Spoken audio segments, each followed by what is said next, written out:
സങ്കീർത്തനം 64. സംഗീത പ്രമാണിക്ക് ദാവീദിൻ്റെ ഒരു സങ്കീർത്തനം. ദൈവമേ, എൻ്റെ സങ്കടത്തിൽ ഞാൻ കഴിക്കുന്ന അപേക്ഷ കേൾക്കണമേ. ശത്രുഭയത്തിൽ നിന്ന് എൻ്റെ ജീവനെ പാലിക്കണമേ. ദുഷ്കർമ്മികളുടെ ഗൂഢാലോചനയിലും നീതികേട് പ്രവർത്തിക്കുന്നവരുടെ കലഹത്തിലും ഞാൻ അകപ്പെടാത്ത വണ്ണം എന്നെ മറച്ചുകൊള്ളണമേ. അവർ തങ്ങളുടെ നാവിനെ വാൾ പോലെ മൂർച്ചയാക്കുന്നു. നിഷ്കളങ്കനെ ഒളിച്ചിരുന്ന് ഏണ്ടതിന് അവർ കൈപ്പുള്ള വാക്കായി അസ്ത്രം തൊടുകയും ശങ്കിക്കാതെ പെട്ടെന്ന് അവനെ എയ്തു കളയുകയും ചെയ്യുന്നു. ദുഷ്കാര്യത്തിൽ അവർ തങ്ങളെ തന്നെ ഉറപ്പിക്കുന്നു. ഒളിച്ചു കണിവയ്ക്കുവാൻ തമ്മിൽ പറഞ്ഞു വെക്കുന്നു. നമ്മെ ആര് കാണും എന്ന് അവർ പറയുന്നു. അവർ ദ്രോഹസൂത്രങ്ങളെ കണ്ടുപിടിക്കുന്നു.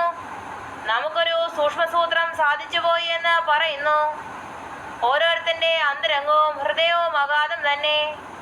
എന്നാൽ ദൈവം അവരെയും അമ്പുകൊണ്ട് അവർ പെട്ടെന്ന് മുറിവേൽക്കും.